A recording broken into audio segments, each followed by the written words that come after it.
నమస్కారం అమరావతి న్యూస్ కి స్వాగతం. ఈనాటి వార్తా విశేషాలు. బీసీలకు గత ప్రభుత్వం తీవ్ర అన్యాయం చేస్తుందని మంత్రి నారా లోకేష్ విమర్శించారు. వైసీపీ ప్రభుత్వ హయాంలో విద్యార్థి అమర్నాథ్ గౌడ్ని ఎలా హత్య చేశారో చర్చించేందుకు సిద్ధమా అని లోకేష్ సవాలు విసిరారు.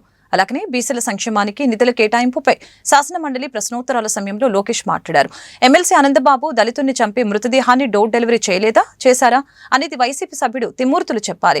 వైసీపీ హయాంలో బీసీలకు రిజర్వేషన్లు ఎందుకు తగ్గించారో ఆ పార్టీ సభ్యులు చెప్పాలని లోకేష్ డిమాండ్ చేశారు. అమర్నాథ్ గౌడ్ హత్య గురించి కూడా మాట్లాడదామా? చర్చ పెట్టుకుందాం. అమర్నాథ్ గౌడ్ హత్య గురించి చర్చ పెట్టుకుందామా? ఎట్లా వైకాపా నాయకులు ఒక పిల్లోడు మోర్లో అతను చదువుకున్న పుస్తకాల నుంచి కాగితాలు చింపి నోట్లో కుక్కేసి పెట్రోల్ పోసి తగలబెట్టి చంపేశారు. చర్చిద్దాం, నో ప్రాబ్లం. లోకేష్ గారు దళిత శవాన్ని ఎట్లా డోర్ డెలివరీ చేశారు చర్చిద్దాం. We are ready. లోకేష్ గారు అంతేగాని పద్దాగా గౌరవ సభ్యుడు చెప్తున్నారు చెప్పలేండి. చైర్మన్ గారు ఆల్రెడీ ఒక రూలింగ్ ఇచ్చారు. పద్దాగా రోడ్ పైకి వస్తాం. కరెక్ట్ గా త్రిమూర్తుల గారు మారుదామంటే రెడీ. రెడీ సార్, మారుదాం. అమర్నాథ్ గౌడ్ గురించి మారుదాం. మీ ఎమ్మెల్సీ సభ్యుడు అనంతబాబు గారు ఏం చేశారో అది కూడా మారుదాం. చేయలేదా లోకేష్ గారు? చేయలేదా? అనంతబాబు గారు శవాన్ని డోర్ డెలివరీ చేయలేదని చెప్పండి. మీరు చెప్పండి చెప్పండి చెప్పండి సార్, చెప్పండి. శవాన్ని డోర్ డెలివరీ చేయలేదా అని అడుగుతున్నా. త్రిమూర్తుల గారు చెప్పండి. బీసీల గురించి మాట్లాడుతున్నారు కదా, అందుకనే మాట్లాడా. అమర్నాథ్ గౌడ్ గురించి కూడా మాట్లాడా. Challenging. Let us discuss. Lokesh గారు లెట్ us discuss. లోకేష్ గారు సార్ ఆయన కూర్చోమనండి sir. I have right. I am minister of the house. I have right to talk. Sir member ఇట్లా మాట్లాడితే ఎట్లా సార్? నాకు రైట్ ఉంది, నేను మాట్లాడుతున్నా. లోకేష్ గారు ఇప్పుడు జరిగేటటువంటి సార్ ఇట్లా మాట్లాడుతున్నారు. లోకల్ బాడీస్ లో బీసీలకి రిజర్వేషన్ ఎందుకు తగ్గించారో చెప్పమనండి. చెప్పండి. రిజర్వేషన్ మీరు ఎందుకు తగ్గించారు? అమర్నాథ్ గౌడ్ మీరు ఎందుకు చెప్పేశారు? కార్పొరేషన్ మీరు ఎందుకు నిధులు కేటాయించారో చెప్పండి. మీరు రైట్ టు డిస్కస్. అంతేగాని పద్దాగా నుంచి ఎట్లా సబ్జెక్ట్ కాదండి. కూర్చోండి. ఇప్పుడు అది సబ్జెక్ట్ కాదు. కూర్చోండి కూర్చోండి కూర్చోండి. అది సబ్జెక్ట్ కాదు. కూర్చోండి కూర్చోండి దయచేసి కూర్చోండి. నాయుడు గారు మీరు మాట్లాడండి. ఎంత క్లిష్ట పరిస్థితుల్లో రాష్ట్ర బడ్జెట్ వచ్చిందనేది అందరూ గుర్తించారు. కానీ అసెంబ్లీకి రాని శాసనసభ్యులు మాత్రం బయట ఉండి విమర్శలు చేస్తున్నారని ఆర్థిక మంత్రి పయ్యావుల కేశవ్ అన్నారు. అసెంబ్లీలో ఆయన మాట్లాడుతూ వైసీపీ నేతల తీరుపై మండిపడ్డారు. కొందరు సభకు రాకుండా ఉన్నవి లేనివి కల్పించి ప్రచారం చేస్తున్నారని ధ్వజమెత్తారు. చేసిన పాపాలు వెంటాడటం వల్లనే వారు అసెంబ్లీకి రాలేకపోతున్నారేమో అని అన్నారు. గత లోపాలు ఎత్తి చూపుతారని శాసనసభకు ముఖం చాటేస్తున్నారు. రాష్ట్రంలో 5 ఏళ్ల పాటు ఆర్థిక విధ్వంసం సృష్టించారని మండిపడ్డారు. విలువలు వదిలివేసి ప్రతిపక్షాల గొంతు నొక్కటంపైనే దృష్టి పెట్టారు. పేదోడి బువ్వ లాక్కున్నందునే వారు 11 స్థానాలకి పరిమితమయ్యారని గుర్తు చేశారు. కేంద్రంగానే సాగిపోయినటువంటి ఈ పాలన ఈ రాష్ట్రానికి హానికరం అనేటువంటిది మేము పదే పదే చెప్పదలుచుకున్నాం అధ్యక్ష. It's like A statutory warning and cigarette and liquor అధ్యక్ష. దానికి ఎందుకు అధ్యక్ష వీళ్ళు భుజాలు తడుముకుంటున్నారో నాకు అర్థం కావట్లేదు అధ్యక్ష. ప్రజలకు ఏం జరిగింది డ్యామేజ్ అనేటువంటిది తెలియాల్సినటువంటి బాధ్యత లేదా అధ్యక్ష? ప్రజలకు చెప్పాల్సినటువంటి బాధ్యత మా మీద ఉంది. తెలుసుకోవాల్సినటువంటి అవసరం ప్రజలకు ఉంది అనేటువంటిది ఈ సందర్భంగా చెప్తా ఉన్నాం అధ్యక్ష. అందుకే చెప్తున్నాం, ఈ సమాజానికి రాష్ట్రానికి వైసీపీ అనేటువంటిది హానికరం కాబట్టే మళ్ళీ మళ్ళీ మళ్ళీ ఆ అంశాలని గుర్తు చేస్తూ ఉన్నాం. సిగరెట్ తాగొద్దు అని పెద్దలు ఎట్లా చెప్తారో మేము కూడా అదే రకంగా 10 సార్లు చెప్పదలుచుకున్నాం. ఇక్కడ ఉన్నటువంటి శాసనసభ్యులందరినీ కూడా కోరుతా ఉన్నా అధ్యక్ష, ఇది పదే పదే మనం ప్రజల్లో చెప్పాల్సినటువంటి అవసరం ఉంది అధ్యక్ష. మానేయమని చెప్తే మానేయరు అధ్యక్ష. సిగరెట్ క్యాన్సర్ వచ్చిన తర్వాత ప్రజలు ఆలోచిస్తారు అధ్యక్ష. ఇప్పటికే ప్రజలు ఒక రకంగా ఆలోచించారు కాబట్టి కూటమికి పట్టం కట్టారు అనేటువంటిది నేను చెప్తున్నా అధ్యక్ష. ఇవన్నింటికి సమాధానాలు వాళ్ళు ఏం చెప్తున్నారు అధ్యక్ష? మాకు టైం ఇవ్వడం లేదు. రండి అధ్యక్ష, రమ్మని నేను మళ్ళీ చెప్తున్నా అధ్యక్ష. మీరు అనుమతిస్తే నా సమయాన్ని తగ్గించుకుంటాను అధ్యక్ష. ఇక్కడున్న సభ్యుల్ని అనుమతిని తగ్గించుకుంటాం. వచ్చి ఏం మాట్లాడతారో మాట్లాడమనండి అధ్యక్ష. రారు అధ్యక్ష, రాలేరు అధ్యక్ష. నేను మళ్ళీ చెప్తున్నా, ఈ సభకు వాళ్ళు రాలేరు అధ్యక్ష. ఎందుకనంటే వాళ్ళ పాపాలు, చేసినటువంటి పాపాలు వాళ్ళని వెంటాడుతూ ఉన్నాయనేటువంటిది ఈ సందర్భంగా గుర్తు చేస్తున్నా అధ్యక్ష. రాష్ట్రంలో ఎక్సైజ్ ఆదాయాన్ని తాకట్టు పెట్టలేదా అధ్యక్ష? వీళ్ళు ప్రభుత్వ ఆస్తుల్ని తాకట్టు పెట్టలేదా అధ్యక్ష? రైతు బజార్లని, కలెక్టరేట్లని, మీకు ఎంతో ప్రతిష్టాత్మకంగా ఉండేటువంటి విశాఖపట్నం సర్క్యూట్ హౌస్ని, ఇవన్నింటినీ తాకట్టు పెట్టలేదు అధ్యక్ష. ఆ రోజు పిఎస్సి చైర్మన్గా మేము అనేక అంశాలు లేవనెత్తితే అవహేళన చేశారు అధ్యక్ష. ఆ రోజు గవర్నర్ గారిని కలిసి మేము చెప్పామని, ఆఖరికి గవర్నర్ గారికి రాజ్యాంగం కల్పించినటువంటి రక్షణని కూడా తొలగించేలా వీళ్ళు జీవోలు ఇష్యూ చేశారు అధ్యక్ష.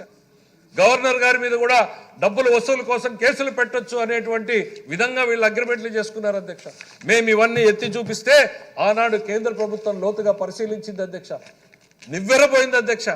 ఆనాటి ప్రభుత్వం చేసినటువంటి దాష్టికాలు, ఆర్థిక అరాచకాలు చూసి నివ్వెరపోయిన తర్వాత ఒక జనరల్ గైడ్ లైన్స్ ఇచ్చారు అధ్యక్ష. ఇది ఇట్లానే వదిలేస్తే ఈ ఆర్థిక అరాచకం దేశం మొత్తం కూడా పాకుతుంది అనేటువంటి ఉద్దేశంతో కార్పొరేషన్ల ద్వారా తీసుకునేటువంటి అప్పుల్ని కూడా రాష్ట్ర ప్రభుత్వ అప్పులుగానే పరిగణిస్తామనేటువంటిది సర్క్యులర్ జారీ చేశారు అధ్యక్ష. ఇది వీళ్ళు చేసినటువంటి పాపాల ఫలితం కాదా అని నేను అడుగుతా ఉన్నా అధ్యక్ష. ఇవాళ ఈరోజు రాష్ట్రంలో విధ్వంసం జరిగింది అనేటువంటిది వాస్తవం అధ్యక్ష. 3 స్లైడ్లు తమరు అనుమతి వేయాలనుకుంటున్నాను అధ్యక్ష. నా బీసీలు అంటూ గొప్పలు చెప్పిన జగన్ గత 5 ఏళ్ల పాలనలో బీసీలకి ద్రోహం చేశారని రాష్ట్ర బీసీ సంక్షేమ శాఖ మంత్రి సవిత ఆరోపించారు.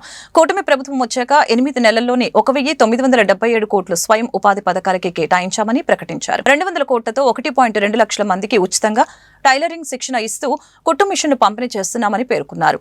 బీసీల కోసం కార్పొరేషన్ల ద్వారా రాయితీపై రుణాలు అందిస్తున్నామని చెప్పారు. ఆదరణ పథకానికి 1000 కోట్ల నిధులు కేటాయించామని అసెంబ్లీలో ప్రస్తావించారు. 26 జిల్లాల్లో బీసీ భవనాలని నిర్మించబోతున్నామని మంత్రి తెలిపారు. రంగాలలో ఉండాలనే ఉద్దేశంతో మహిళా యూనివర్సిటీలు తీసుకొచ్చారు. మహిళలకు ఆస్తిలో భాగం కల్పిస్తూ అదే విజనరీలో చంద్రబాబు నాయుడు గారు కూడా ఆ రోజు డాక్రా తెచ్చారు, దీపం తెచ్చారు. మళ్ళీ ఈ రోజు వాళ్ళ కాళ్ళ మీద వాళ్ళు నిలబడాలనే ఉద్దేశంతో 200 కోట్లతో 1,02,000 మందికి ఉచితంగా టైలరింగ్ శిక్షణ ఇస్తూ వాళ్ళకు కుట్టు మిషన్లు కూడా పంపిణీ చేస్తున్నామన్న విషయాన్ని కూడా మీకు తెలియజేస్తున్నాం అధ్యక్ష. అదే విధంగా ఈవెంట్ ప్రోగ్రాములు కూడా వాళ్ళు మహిళలు అన్నింటిలోనూ ఈవెంట్ ప్రోగ్రామ్స్ కోసం కూడా సుమారుగా 10,000 మందికి శిక్షణ ఇవ్వబోతున్నామన్న విషయాన్ని కూడా మీకు తెలియజేస్తున్నాం అధ్యక్ష. మరి అంతేకాకుండా మరి వడ్రంగులకు వాళ్ళ నైపుణ్యం కోసం వాళ్ళకి ఉచితంగా 60,000 రూపాయలు అంటే వస్తువుల కోసం 5,133 మందికి ఇవ్వబోతున్నాం.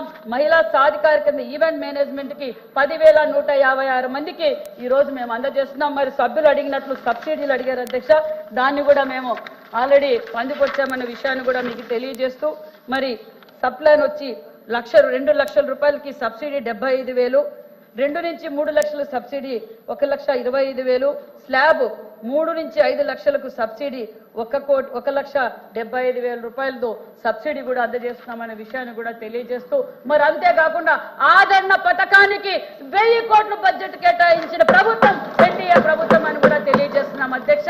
అంతేకాకుండా మరి గత ప్రభుత్వం నా బీసీలను ఓటేయించుకున్నారు అధ్యక్ష. 14-19లో బీసీ భవన్లు 13 జిల్లాల్లోనూ మేము శాంక్షన్ చేశాం అధ్యక్ష. అవి సుమారుగా 70 to 80% అయిపోయినాయి అధ్యక్ష. గాలి కొదిలేసారు అధ్యక్ష. నా బీసీలను ఓటేయించుకున్నారే తప్ప ఆ బీసీ భవన్లు పూర్తి చేసి బీసీలకు అంకితం చేయొచ్చు కదా అధ్యక్ష. మళ్ళీ మేము 14-19లో ఆగిపోయిన బీసీ భవన్ 26 జిల్లాల్లోనూ బీసీ భవన్లు కట్టబోతున్నామన్న విషయాన్ని కూడా మీకు తెలియజేస్తున్నాం అధ్యక్ష. అంతేకాదు అధ్యక్ష, మరి బీసీ హాస్టల్స్ పరిస్థితి అధ్యక్ష, బీసీ హాస్టల్స్ కూడా మీకు తెలియజేస్తున్నాం అధ్యక్ష. మరి బీసీ బిడ్డలు చదువుకునే బీసీ హాస్టల్ పరిస్థితి 5 సంవత్సరాల్లో కనీసం బాత్రూమ్ లో రన్నింగ్ వాటర్ రాకపోవడం కూడా అది కూడా పట్టించుకోలేదు అధ్యక్ష. బీసీ బిడ్డలు చదువుకునే హాస్టల్స్ కావచ్చు, గురుకులాలు కావచ్చు, వాడి పనులు అధ్యక్ష. మరి ఇది అతి తక్కువ కాలంలోనే బీసీ హాస్టల్స్ రెనోవేషన్ చేస్తున్నాం, బీసీ గురుకులాలు రెనోవేషన్ చేస్తున్నాం, బీసీ భవన్లు కడుతున్నాం. మరి ప్రజలకు బీసీలకు కోసం అహర్నిశలు కష్టపడే ప్రభుత్వం, బీసీలకు అండగా ఉండే ప్రభుత్వం ఎన్డీఏ ప్రభుత్వం అని కూడా ఈ సభాముఖంగా మీకు తెలుసు. ఇంటికి 50,000 రూపాయలు అదనంగా ఇస్తున్నాం. మరి ఈ రోజు మీకు తెలియజేసేది ఒకటే విషయాన్ని కూడా తెలియజేస్తారు. రాష్ట్రంలో విద్యా విధానాన్ని గత వైసీపీ ప్రభుత్వం నాశనం చేసిందని పట్టభద్రుల ఎమ్మెల్సీ ఆలపాటి రాజేంద్ర ప్రసాద్ తెలిపారు. వీరి పాలనలో విశ్వవిద్యాలయాలు రాజకీయాలకు నిలయాలుగా మారాయని మండిపడ్డారు. చివరికి విశ్వవిద్యాలయాలలో రాజశేఖర రెడ్డి విగ్రహం పెట్టేందుకు ప్రయత్నించారని ధ్వజమెత్తారు. ఉమ్మడి కృష్ణా, గుంటూరు జిల్లాల పట్టభద్రుల నియోజకవర్గం నుంచి కూటమి ఎమ్మెల్సీ అభ్యర్థిగా 82,320 ఓట్లతో ఆలపాటి రాజేంద్ర ప్రసాద్ ఘన విజయం సాధించారు. ఈ సందర్భంగా గుంటూరు జిల్లా కలెక్టర్, ఎన్నికల రిటర్నింగ్ అధికారి నాగలక్ష్మి నుంచి ఆలపాటి రాజేంద్ర ప్రసాద్ ధృవీకరణ పత్రాన్ని అందుకున్నారు. అనంతరం ఆయన మీడియాతో మాట్లాడారు. తన విజయాన్ని పట్టభద్రుల విజయంగా అభివర్ణించారు. కూటమి పాలనలో విశ్వవిద్యాలయాలు బ్రహ్మాండంగా పనిచేశాయని చెప్పారు. వీసీల నియామకం పారదర్శకంగా జరిగిందని అన్నారు. తప్పులను ప్రశ్నిస్తారనే భయంతో వైసీపీ దీనిపై రాద్ధాంతం చేస్తుందని ధ్వజమెత్తారు. విశ్వవిద్యాలయాల పట్ల వైసీపీ దుర్మార్గంగా వ్యవహరించిందని అన్నారు. అవి ఇంపార్షియల్గా ఉండాలి. ఆ రోజున రాజకీయాలతో కలుషితం అయిపోతున్నాయని చెప్పి మీ అందరికీ తెలుసు. ఆనాడు చంద్రబాబు నాయుడు గారు ఓ సంచలనాత్మకమైనటువంటి నిర్ణయం తీసుకొని ఏ యొక్క విశ్వవిద్యాలయాల్లో కూడా ఇది చదువుకి మాత్రమే ఉపయోగపడాలి, విద్యకు మాత్రమే ఉపయోగపడాలి, విద్యా వ్యాప్తికి ఉపయోగపడాలి, విద్య మీద అనర్గళంగా రీసెర్చ్ చేసే కేంద్రాలుగా ఉండాలని చెప్పి ఆ రోజున రాజకీయాలతో కలుషితం అయిపోయిన రాజకీయాలు ఇక్కడ ఉండకూడదని చెప్పి ఆనాడు చెప్పినటువంటి మాటలను గుర్తు తెచ్చుకోవాలి. ఆ రకంగానే ఎప్పుడు మేము అధికారంలో ఉన్నా కూడా విశ్వవిద్యాలయాలను ఒక ప్రత్యేకమైనటువంటి ఒక ఆశ్రమం లాగా భావించాం. మేమందరం కూడా గురుకులాల్లాగా భావించాం. ఆచార్య దేవోభవ అన్నట్టుగా భావించాం. వీళ్ళలాగా బ్రాందీ షాపుల దగ్గర బ్రాందీ తాగించడానికి బెట్ల, ఎవరైతే బ్రాందీ తాగుతున్నారో వాళ్ళకి కాపలాగా అయ్యమని మేము బెట్ల. సామాజిక గౌరవాన్ని ఇచ్చుకుంటూ ఉన్నాం మొదటి నుంచి కూడా. ఆ రకంగా విశ్వవిద్యాలయాల యొక్క కీర్తిని పెంపొందించడానికి ప్రయత్నించాం. ఆనాటి రామకృష్ణారావు గారు కానీ, రాఘవులు గారు కానీ, ఎవరు ఏ వీసీని చూసుకున్నా కూడా ఎక్కడైనా సరే 14 వీసీలుగా ఉంటే 14 మందిలో 11 మంది బీసీల నుంచి ఏర్పరిచినటువంటి విశ్వవిద్యాలయ కులపతులు. మరి ఆ రకమైనటువంటి విశ్వవిద్యాలయాలు కేవలం రాజకీయ పార్టీలకి నిలయాలైపోయి వీళ్ళే జెండాలు కట్టుకున్న తిరుగుతున్నట్టుగా వీళ్ళు తిరిగి రాజకీయాలతో కలుషితం చేసేస్తే ఏమిటి ఇదని ప్రశ్నిస్తే భయపడి వీళ్ళందరికీ వీళ్ళు రాజీనామా చేస్తే మేము భయపెట్టామంటారేంటి? వీళ్ళు చాలా స్పష్టంగా చెప్పారు, మేము మాకు with our own reasons we are not continuing, we are resigned అని చెప్పి పెట్టినటువంటి లెటర్స్లో ఎక్కడైనా భయం ఉందా, లేకపోతే ఇంకోటి ఉందా, ప్రేరేపితమైన అంశాలు ఉన్నాయా? మీకు భయం ఏం భయం అంటే మీరు చేసిన తప్పులకి ఎక్కడ ప్రశ్నిస్తారో అని చెప్పి భయం. మీరు విశ్వవిద్యాలయాలను కూడా రాజశేఖర రెడ్డి గారు బొమ్మలు పెట్టడానికి ప్రయత్నించినటువంటి దుర్మార్గమైనటువంటి నీతి అవలంబించినటువంటి మీరు నిజమైనటువంటి కులపతులు అని చెప్పి నేను అడుగుతా ఉన్నా. విద్యని వ్యాప్తి చేయడానికి కానీ, విద్య మీద రీసెర్చ్ చేయడానికి కానీ, విద్యను అందించడానికి కానీ ఎక్కడైనా సరే ఈ 5 ఏళ్ల కాలంలో ఎక్కడైనా ఒక ఇన్సిడెంట్ చెప్పమని చెప్పి నేను అడుగుతా ఉన్నా. ఏ విశ్వవిద్యాలయంలో అయినా సరే ఆ రకంగా మీరు దుర్మార్గంగా వ్యవహరించి ఈ రోజున ఏదో గొంగల్లో పురుగు నారటానికి ప్రయత్నించినట్టుగా మీరు ఈ రోజున ప్రయత్నిస్తా ఉన్నారు. మహిళలపై లైంగిక వేధింపులు అరికట్టేందుకు పని ప్రదేశాలలో వారికి రక్షణ కల్పించేందుకు కొత్తగా శక్తి యాప్ ని తీసుకువస్తున్నామని ఏపీ హోంశాఖ మంత్రి అనిత తెలిపారు. మహిళా దినోత్సవం రోజున ఈ యాప్ ని సీఎం చంద్రబాబు నాయుడు ప్రారంభించబోతున్నట్లు తెలిపారు. మహిళలపై లైంగిక వేధింపులు దిశ చట్టంపై శాసన మండలిలో వైసీపీ ఎమ్మెల్సీ వరదు కళ్యాణి అడిగిన ప్రశ్నకు ఆమె సమాధానమిచ్చారు. గత ప్రభుత్వం దిశ చట్టానికి చట్టబద్ధత కల్పించిందో లేదో గుండెలపై చేవేసుకుని చెప్పాలని అనిత నిలదీశారు. మహిళల రక్షణ కోసం అయితే చర్యలు తీసుకోవాల్సిన అవసరం మరింతగా ఉంది అధ్యక్ష. రాజకీయాలకు అతీతంగా మహిళల రక్షణ కోసం మాత్రం ప్రభుత్వం దృష్టి పెట్టాల్సిన అవసరం ఉంది అధ్యక్ష. అయితే అధ్యక్ష, ఇప్పుడు వాళ్ళ పని ప్రదేశాల్లో ఉండేప్పుడు దిశ యాప్ లాంటి యాప్ గనుక ఉండుంటే ఖచ్చితంగా వాళ్ళు రక్షించబడే వాళ్ళు అని మేము నమ్ముతున్నాం అధ్యక్ష. ఈ ప్రభుత్వం అలాంటి అంటే దిశ యాప్ ని కొనసాగించట్లేదు అని మేము అనుకుంటున్నాం అధ్యక్ష. ఒకవేళ ఆ యాప్ ని కొనసాగిస్తారా, లేదంటే దానికి సమాంతరంగా ఏదైనా యాప్ ని తీసుకొస్తారా? అసలు అమ్మా మీరేమనుకోవద్దు, మనం అందరం కూడా మహిళలమే. ఒక్కసారి గుండెల మీద చేసుకొని మాట్లాడుకుందాం. దిశ చట్టం అనేది చట్టబద్ధత అయిందా? ఒక్కసారి మీరే ఆలోచించుకోండి. నేనేమి రాజకీయాలు మాట్లాడలే. మీరు రాజకీయాల్లో ఉన్నారు, నేను రాజకీయాల్లో ఉన్నాను. మీరు ఒక మహిళ, నేను ఒక మహిళే. మీరు మహిళల గురించి పోరాడుతున్నారు, నేను మహిళల గురించి పోరాడుతున్నాను. మన గుండెల మీద చేసుకొని మాట్లాడుకుందాం. దిశ చట్టం అనేది చట్టబద్ధత కల్పించారా? దిశ పోలీస్ స్టేషన్లు ఏర్పాటు చేశారు, దిశ యాప్ ఏర్పాటు చేశారు, కాదని చెప్పట్లే. మీరు ఏదైతే దిశ యాప్ వల్ల ఫలానా కడియంలోని ఒక మహిళ హత్య చేయబడింది, అది జరిగేదా అని అడిగారు కదా. దయచేసి నాకు అవకాశం ఇవ్వండి. నిజంగా దిశ యాప్ ద్వారా లాస్ట్ లెక్కలు తీద్దాం. దిశ యాప్ ద్వారా ఎంతమంది మహిళలు రక్షింపబడ్డారో ఒకసారి మీరే చెక్ చేసుకోండి. ఆ దిశ యాప్ లో ఎటువంటి శానిటీ లేదు కాబట్టి ఈ రోజు ఆ దిశ యాప్ ని కూడా మేము పక్కన పెట్టి కొత్తగా శక్తి యాప్ అని తీసుకొచ్చి ఆ యాప్ కూడా నెట్వర్క్లు పనిచేయని చోట కూడా మహిళ ఇబ్బంది పడితే ఇమీడియట్ గా యాప్ ద్వారా నియర్ బై పోలీస్ స్టేషన్ కి ఇన్ఫార్మ్ చేయడానికి రూపొందించేటట్టుగా ఈరోజు శక్తి యాప్ ను మేము ఏర్పాటు చేస్తున్నాం. అది ఉమెన్స్ డే రోజు గౌరవ ముఖ్యమంత్రి గారు కూడా శక్తి యాప్ ను కూడా ప్రారంభోత్సవం చేయబోతున్నారని చెప్పడం నేను గర్వపడుతున్నాను. నేను నిజంగా పని చేయని వాటి చోట పక్కన పెట్టండి, పని చేసే వాటిని మీరు ఎంకరేజ్ చేయాల్సిన అవసరం ఉంది. లేని దిశా చట్టాన్ని తీసుకొచ్చి 5 సంవత్సరాలు దిశా చట్టం, దిశ పోలీస్ స్టేషన్, దిశ డిఎస్పీ, దిశ ద్వారా మేము కంప్లైంట్ ఫ్లోట్ చేసాం. రమ్మనండి ఒక్కసారి దిశ పోలీస్ స్టేషన్ లోని దిశ కంప్లైంట్లు ఇచ్చిన వాళ్ళు ఏ చట్టం మీద కంప్లైంట్లు ఇచ్చారో అటువంటి పరిస్థితుల్లోని ఈ రోజు దిశ యాప్ గురించి మీరు మాట్లాడుతున్నారు. ఈ రోజు మహిళల భద్రత విషయంలో కట్టుదిట్టమైన చర్యలు మేము తీసుకుంటున్నాం. మహిళల భద్రత విషయంలో మేము కమిట్మెంట్ అయి ఉన్నాం. మహిళల భద్రత విషయంలోని ఈ రోజు ఉమెన్ సేఫ్టీ వింగ్ ని కూడా ఏర్పాటు చేయడానికి గౌరవ చంద్రబాబు నాయుడు గారు ముందుకు వచ్చారు. ఇది వాళ్ళు గ్రహిద్దాం. మహిళలుగా మనందరం ఉన్నాం. ఇక్కడ చాలా మంది మహిళల పక్షపాతం మీరే అంటారు. మహిళలు ఓట్లతో గెలిచిన వాళ్ళమే ఇక్కడ ఉన్న వాళ్ళు చాలా మంది. మీరు మహిళల భద్రత విషయంలో అబద్ధాలు సత్య దూరాలు మాట్లాడకూడదని ప్రత్యేకంగా మిమ్మల్ని కోరుకుంటూ మహిళల భద్రత విషయంలో మరొకసారి చెప్పిన అధ్యక్ష మేము చిత్తశుద్ధితో ఉన్నాం. ముందే చెప్పాను, రాజకీయాలకు అతీతంగా మనం మాట్లాడుకుందామమ్మా. ఇప్పుడు ఈ ప్రభుత్వం వచ్చి 9 నెలలైంది, దిశ యాప్ లేదు కాబట్టి దానికి సమాంతరంగా వైసీపీ నేత సినీ నటుడు పోసాని కృష్ణమురళిని గుంటూరు జిల్లా జైలు నుంచి ఆదోని తరలించారు. CM Chandrababu deputy CM Pawan Kalyan ని దూషించిన ఘటనలో కర్నూలు జిల్లా ఆదోని 3వ పట్టణ పోలీస్ స్టేషన్లో పోసానిపై కేసు నమోదైంది. ఈ నేపథ్యంలో మంగళవారం మధ్యాహ్నం గుంటూరు జిల్లా జైలుకి చేరుకొని పోసానిని అప్పగించాలని జైలు అధికారుల్ని కోరారు. వైద్య పరీక్షల అనంతరం అతన్ని కర్నూలు జిల్లా పోలీసులు ఆదోని తీసుకువెళ్లారు.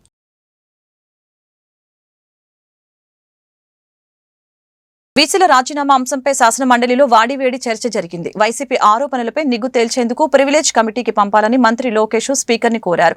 బీసీల రాజీనామా లేఖల్లో బెదిరించినట్లు అనే పదం ఎక్కడా లేదని లోకేష్ స్పష్టం చేశారు. వైసీపీ నియమించిన వీసీలకు బేసిక్ ఇంగ్లీష్ గ్రామర్ కూడా రాదని ఎద్దేవా చేశారు. బీసీల రాజీనామా లేఖల్లో బెదిరించినట్లు ఆరోపణలు ఉన్నాయా అని ప్రశ్నించారు. రాజీనామా చేసిన ఒక వీసీ రాజారెడ్డి చెల్లెలి కోడలు. రాజీనామా చేసిన ప్రసాద్ రెడ్డి వైసీపీ కార్యకర్త. జగన్ పుట్టినరోజు వేడుకలు వర్సిటీలో చేసిన వ్యక్తి ఈ ప్రసాద్ రెడ్డి అని పేర్కొన్నారు. పార్టీ కోసం సర్వేలు చేయించిన ఘనత ఆనాటి వీసలేదనని లోకేష్ పేర్కొన్నారు. తెలుగుదేశం పార్టీకి సంబంధించిన వాళ్ళు లేదా ప్రభుత్వానికి సంబంధించిన వాళ్ళు బెదిరించి రాజీనామా చేపించారు అనేది వాళ్ళు అన్నారు అధ్యక్ష. టోటల్ గా 17 మంది రాజీనామా చేస్తే 10 మంది కూర్చుని 10 మంది పర్సనల్ ఆర్ నో రీజన్స్ తో రాజీనామా చేశారు. లెటర్ నాదర్నే 2 ప్రభుత్వానికి ఫ్రీ హ్యాండ్ ఇవ్వాలని రాజీనామా చేసినట్టు ఇచ్చారు. 5 ఓరల్ ఇన్స్ట్రక్షన్స్ వచ్చినాయి, అందుకే రాజీనామా చేశారు అని ఇచ్చారు. ఎవరు బెదిరించాం, పలానోళ్ళు ఫోన్ చేసి మమ్మల్ని బెదిరించారు, బయటికి వెళ్ళమన్నారు, ప్రొటెస్ట్ తో నేను రాజీనామా చేస్తున్నానని చెప్పలే. చాలా ఆధారాలు నా దగ్గర ఉన్నాయి అధ్యక్ష. అందుకే మేము ప్రివిలేజ్ మోషన్ మీద పాస్ చేయాలనుకున్నాం. దయచేసి దాన్ని మీరు సీరియస్ గా తీసుకోవాలని మేము కోరుతున్నాం అధ్యక్ష. ఎందుకంటే బెదిరించాం, భయపడిచ్చాం అనే పదం వాడారు అధ్యక్ష. అసలు ప్రసాద్ రెడ్డి గారికి ఏ అర్హతతో మీరు ఇచ్చారండి? యూనివర్సిటీలో ఒక ముఖ్యమంత్రి గారు పుట్టినరోజు వేడుకలు జరిపిస్తారా? అలాంటి వాళ్ళకి మనం ఇస్తాం అధ్యక్ష. యూనివర్సిటీ వైస్ ఛాన్సలర్ సార్ ఇప్పుడు ఎవరు నియమించారు సార్? జీపీ రాజశేఖర్ గారు. ఎవరైనా IIIT ఖరగ్పూర్ నుంచి వచ్చారు అధ్యక్ష. Is now our vice chancellor. I'm proud to say about that. ఎప్పుడు జరిగిన విధంగా ఈ రోజు మేము నియమించాం వైస్ ఛాన్సలర్స్. 500 మంది అప్లై చేశారు అధ్యక్ష. నెక్స్ట్ టైం నేను చెప్తున్నా, ఇంటర్నేషనల్ యూనివర్సిటీస్ నుంచి కూడా మన విశ్వవిద్యాలయాల కోసం అప్లై చేసే వాళ్ళు ఈరోజు క్యూ కడుతున్నారు. ఏముంది అధ్యక్ష, లెటర్లు మించిన దాంట్లో ఏదైతే హైయర్ ఎడ్యుకేషన్ నుంచి అలాగే హైయర్ ఎడ్యుకేషన్ ఆఫీసర్స్ దగ్గర నుంచి మమ్మల్ని రాజీనామా చేయమని instruction of the ward instruction of the higher education officers, higher education chairman అని చెప్పి క్లియర్ రాశారు కదా అధ్యక్ష. వాళ్ళు చెప్పారు, మేము దగ్గర చెప్పాము అధ్యక్ష. అందుకే ఎంక్వైరీ ఏమైనా చెప్తున్నాం అధ్యక్ష. మేము అడుగుతున్నాం ఎంక్వైరీ మేము దేని కొడుతున్నాం, అందుకే ఆ విషయం మీద అడుగుతున్నాం. మీరు చెప్పారనే చెప్పే వాళ్ళు రాజీనామా చేశారు. ఇది దేశ చరిత్రలో కానీ రాష్ట్ర చరిత్ర ఇలాంటివి జరగలేదు. Continue process. వాళ్ళు టైం అయినప్పటి వరకు ఎవరు చేయలేదు. ఆయన చెప్పారు కదా అధ్యక్ష, మంత్రి గారు చెప్పారు కదా, ఇప్పుడు 2014లో వచ్చి 2019లో చేశారని. అది కూడా కలపండి అధ్యక్ష. వాస్తవాలు ఏమైనా తెలుస్తాయి, అవన్నీ కలిపి ఎంక్వైరీ చేయండి. Straight question. మొన్న ఏమన్నారు? బెదిరించామన్నాడు ఆయన. చంద్రశేఖర్ రెడ్డి గారు బెదిరించాము అన్నారు. ఎక్కడుంది అధ్యక్ష బెదిరించాము? దయచేసి మీరు చదవాలి అధ్యక్ష. లెటర్లు ఎక్కడ కానీ బెదిరించాము అని వాళ్ళు చెప్పారా? నేను స్ట్రైట్ గా మాస్గా క్వశ్చన్ అధ్యక్ష. అందుకే అధ్యక్ష ప్రివిలేజ్ చేశాం. Let privilege committee take an action. I know problem. మా సబ్మిషన్ ఏంటంటే మీకు మంత్రి గారు నేను మాటలు చెప్తున్నాను. నిజంగా ఆయనకి చిత్తశుద్ధి ఉంటే, వాని అంతటా ఆయనకి సెల్ఫ్ కాన్ఫిడెన్స్ ఉంటే, మేము తప్పు చేయలేదు అనుకుంటే మా ప్రభుత్వంలో ఉన్న అధికారులు ఎవరు వాళ్ళు బెదిరించారు. నాకు ఒక అవకాశం ఇవ్వండి, నెల రోజుల్లో డబ్బులు తిరిగి చెల్లిస్తానంటూ దాచేపల్లి సచివాలయం welfare assistant Lakshmi Prasad selfie video ద్వారా తెలిపారు. మార్చి 1వ తేదీన లక్ష్మీప్రసాద్ పెన్షన్ డబ్బులతో మాయమయ్యాడు. దీనిపై దాచేపల్లి పురపాలక సంఘం కమిషనర్ పోలీసులకు ఫిర్యాదు చేశారు. ఈ నేపథ్యంలో లక్ష్మీప్రసాద్ సెల్ఫీ వీడియో సోషల్ మీడియాలో హల్చల్ చేస్తోంది. ఆన్లైన్ బెట్టింగ్లతో మోసపోయాను, నా కుటుంబం పిల్లలు 2 రోజులుగా ఏమీ తినలేదని కలెక్టర్ దాచేపల్లి కమిషనర్ తనని క్షమించాలని వేడుకున్నారు. నా తల్లిదండ్రుల్ని బ్రతిమాలాడైనా డబ్బులు తీసుకొస్తానని తెలిపారు. నా పేరు లక్ష్మీప్రసాద్ సార్ నేను ఆన్లైన్ బెట్టింగ్ నమ్మి ఎన్నో డబ్బులు పోగొట్టుకున్నాను సార్. గవర్నమెంట్ డబ్బులు పోగొట్టాను సార్. నేను ఆన్లైన్ బెట్టింగ్ నమ్మి మోసపోయాను సార్. నేను తప్పు చేశానని నాకు ఈరోజు అర్థమైంది సార్. నేను తప్పు చేశాను సార్, నన్ను క్షమించండి సార్. కమిషనర్ గారు నన్ను క్షమించండి సార్. నాకు ఒక నెల అవకాశం ఇస్తే నేను ఆ డబ్బులు ఎలాగైనా సరే మా అమ్మ మా నాన్నలు బతిలాడుకొని నేను తెచ్చి కట్టగలను సార్. నాకు ఒక అవకాశం ఇవ్వండి సార్. ఈరోజు నేను చేసిన తప్పు వల్ల నా భార్య పిల్లలు మేమంతా రోడ్డు మీద పడి ఉన్నాం సార్. పిల్లలు 2 రోజుల నుంచి ఏం తినలేదు సార్. ఎన్నో ఇబ్బందులు పడుతున్నాం సార్. నాకు ఒక నెల అవకాశం ఇప్పించండి సార్. నేను తప్పు తెలుసుకున్నాను సార్. ఈసారి మళ్ళీ రిపీట్ చేయండి సార్. నాకు ఒక్క అవకాశం ఇవ్వండి సార్. కమిషనర్ గారు సార్, కలెక్టర్ సార్, ఒక్క అవకాశం ఇప్పించండి సార్ నాకు. సార్ నేను ఒక నెల నాకు సమయం ఇస్తే నేను ఆ డబ్బులు మొత్తం రిటర్న్ చేస్తాను సార్. రెండోసారి జరగదు సార్ ఈ తప్పు. సార్ నేను ఇప్పుడు చచ్చిపోదామని సూసైడ్ చేసుకుందామని నా భార్య పిల్లలను డిసైడ్ అయ్యాను సార్. క్షమించండి సార్ మమ్మల్ని. చంద్రబాబు నాయుడు 2047 విజన్ కి తగిన విధంగా రాష్ట్ర బడ్జెట్ కూర్పు ఉందని గుంటూరు పశ్చిమ ఎమ్మెల్యే గల్లా మాధవి వ్యాఖ్యానించారు. గత వైసీపీ ప్రభుత్వం అంకెల గారడితో ప్రజల్ని మోసం చేసిందని ఆరోపించారు. మంగళవారం ఆంధ్రప్రదేశ్ బడ్జెట్ సమావేశాల్లో బడ్జెట్ పై ఎమ్మెల్యే గల్లా మాధవి ప్రసంగించారు. సవాళ్లను అధిగమించి ప్రగతికి బాటలు వేసే విజనరీ లీడర్ చంద్రబాబు నాయుడు నాయకత్వంలో రాష్ట్ర అభివృద్ధి ప్రజా సంక్షేమంతో ముందుకు వెళ్తుందని చెప్పారు. ఈ బడ్జెట్ అన్ని వర్గాల ఆకాంక్షల్ని నెరవేర్చేలా ఉందని చెప్పారు. బీసీల సంక్షేమానికి కూటమి ప్రభుత్వం కట్టుబడి ఉందని చెప్పారు. 25-26 పూర్తి స్థాయి బడ్జెట్లో మాట్లాడే అవకాశం ఇచ్చినందుకు ధన్యవాదాలు అధ్యక్ష. ఎలాంటి సవాళ్ళైనా ఎదుర్కొని అధిగమించే ఓర్పు నేర్పు ఉన్న వ్యక్తి నాయకులు చంద్రబాబు నాయుడు గారు. అయితే ఇప్పుడు రాష్ట్రం ఎదుర్కొంటున్న ఈ సవాల్ మాత్రం చాలా కఠినతరమైంది అధ్యక్ష. గత ప్రభుత్వ పాలన వైఫల్యం వలన రాష్ట్రంలో అన్ని వ్యవస్థలు నిర్వీర్యమై అప్పుల భారంతో రాష్ట్రం దాదాపుగా 1947 స్థాయి ఆర్థిక మరియు సామాజిక పరిస్థితుల్లోకి వెళ్ళిపోయింది అధ్యక్ష. మరి ఇలాంటి పరిస్థితుల నుండి స్వర్ణాంధ్ర 2047 వైపు 10 సూత్రాలతో ముందుకు వెళ్ళడం అంటే ఎంతో శ్రమతో ఓర్పుతో నేర్పుతో కూడుకున్న ప్రయాణం అధ్యక్ష. ఇది స్వర్ణాంధ్ర 2047ని లక్ష్యంగా పెట్టుకొని ముందుకు ఈ బడ్జెట్ సర్వత్రా ఆమోదయోగ్యంగా ఇది ప్రజల ఆకాంక్షలకు అద్దం పడుతుంది అధ్యక్ష. ప్రధానంగా విద్య, వైద్య, వ్యవసాయానికి పెద్దపీట వేస్తూ 31,805 కోట్లు పాఠశాల విద్యకు, 2,506 కోట్లు ఉన్నత విద్యకు కేటాయించడం భావితరాలకు బలం చేకూర్చేలాగా ఉంది అధ్యక్ష. 19,264 కోట్లు వైద్య, ఆరోగ్య, కుటుంబ సంక్షేమానికి ఇస్తూ 25 లక్షల వరకు ఆరోగ్య బీమా ప్రతి కుటుంబానికి ఇచ్చేందుకు ప్రణాళిక చేపట్టడం నిజమైన పరిపాలన దక్షతకు నిదర్శనంగా ఇది కనిపిస్తుంది అధ్యక్ష. గత ప్రభుత్వ దాష్టికానికి కష్ట నష్టాలకు గురైన బీసీల సంక్షేమం కోసం భారీ నిధులు 47,456 కోట్లని కేటాయించడం ప్రభుత్వానికి బీసీల పట్ల ఉన్న బాధ్యతలను ప్రతిబింబించేలాగా ఉంది అధ్యక్ష. గతంతో పోల్చుకుంటే ప్రతి రంగాన్ని బలోపేతం చేస్తూ 3,22,355 కోట్లతో ప్రతి రంగాన్ని బలోపేతం చేస్తూ రూపొందించిన ఈ బడ్జెట్ కేశవ్ గారి ఆలోచన తత్పరతకు, సమర్థతకు సూచికగా కనిపిస్తుంది అధ్యక్ష. కేశవ్ గారు ఒక మాట అన్నారు అధ్యక్ష, మనసు ఎంతో బాధగా అనిపించింది అధ్యక్ష. పెట్టుబడిదారులు, కాంట్రాక్టర్లు గత పాలనా వైఖరి వలన మన రాష్ట్రాన్ని బ్లాక్ లిస్ట్లో పెట్టాము అని అన్నారు అధ్యక్ష. ఇది ముమ్మాటికి నిజం అధ్యక్ష. మా కార్పొరేషన్ స్థాయిలోనే ఏ చిన్న పని చేయడానికి కూడా కాంట్రాక్టర్లు ముందుకు రాని పరిస్థితి అధ్యక్ష. గతంలో చేసిన పనులకు గత ప్రభుత్వం బిల్లులు చెల్లించినందువల్లనే ఏ చిన్న పనికి కూడా వారు ముందుకు రాని పరిస్థితి కార్పొరేషన్ స్థాయిలో నెలకొన్నది అధ్యక్ష. ఈరోజు మరి మున్సిపాలిటీ ఎన్నికల హామీ మేరకు కూటమి ప్రభుత్వం ఆటో డ్రైవర్లకి వాహన మిత్ర కింద 15,000 ఇవ్వాలని auto drivers and workers union నేతలు ఆకిటి అరుణ్ కుమార్, మంగ శ్రీనివాసరావు డిమాండ్ చేశారు. అలాగనే సంక్షేమ బోర్డు ఏర్పాటు చేయాలని చెప్పారు. జీవో నెంబర్ 2131ని రద్దు చేయాలని ప్రభుత్వానికి విజ్ఞప్తి చేశారు. ఆటో రంగ కార్మికులు ఎదుర్కొంటున్న సమస్యల్ని పరిష్కరించాలని కోరారు. మంగళవారం గుంటూరు జిల్లా కలెక్టరేట్ ఎదుట ధర్నా కార్యక్రమం జరిగింది. ఈ సందర్భంగా యూనియన్ నేతలు మాట్లాడారు. రాష్ట్ర ముఖ్యమంత్రి చంద్రబాబు నాయుడు ఎన్నికల హామీలకు కట్టుబడి ఉండాలని అన్నారు. కూటమి నేతల వాగ్దానాలని నమ్మి ఓట్లు వేస్తే నేటికి అతీగతి లేదని మండిపడ్డారు. కార్మికులందరూ రోడ్డు ఎక్కాల్సిన పరిస్థితి వచ్చింది. గత ప్రభుత్వంలో 10,000 ఇస్తే 10,000 కాదు ఆటో డ్రైవర్లకి సరిపోవు. నేను వస్తే మిమ్మల్ని ఆదుకుంటాను, మిమ్మల్ని చేరదీస్తాను, మీ పట్ల నేను ఉంటానని చెప్పిన చంద్రబాబు నాయుడు గారు 15,000 ఇస్తానని ఇంతవరకు 9 నెలలు అయినా కూడా దాన్ని ఊసే ఎత్తట్లేదు. అసెంబ్లీలో కూడా ఒక్క మాట కూడా ఆటో డ్రైవర్ల గురించి ఆ సమస్య ఎత్తకపోగా, అట్లాగే మేము సంక్షేమ బోర్డు అనేకమైన 20 సంవత్సరాల నుండి ఆటో డ్రైవర్లకి సంక్షేమ బోర్డు అడుగుతున్నాము, అది కూడా ఎత్తట్లేదు. అట్లాగే వీ చలానాలు చాలా భారంగా ఆటో డ్రైవర్లకి భారంగా తయారైంది. అనేకమైన లక్షల రూపాయలు ఆటో డ్రైవర్ల దగ్గర నుండి ఫైన్ల రూపంగా 2137 జీవో రూపంగా అనేక మంది డ్రైవర్ల దగ్గర దోచుకుంటున్నారు. ఇవి రద్దు చేయాలి. 2137 వెంటనే ఈ ప్రభుత్వం రద్దు చేయాలి. అట్లాగే 15,000 ప్రతి ఒక్క ఆటో డ్రైవర్కి 15,000 ఇవ్వాలి. అట్లాగే రోడ్ల మీద అనేకమైన ఇబ్బందులు పడుతున్నారు. ట్రాఫిక్ ఇబ్బందులకు మాకు ఇది లేకోకుండా మీరు చేస్తూ ఉన్నారు. అట్లాగే ఈరోజు ప్రైవేటు సంస్థకి బ్రేకులు దారాగతం చేసి గవర్నమెంట్ గారి నుండి ప్రైవేట్ వాళ్ళకి ఇచ్చారు.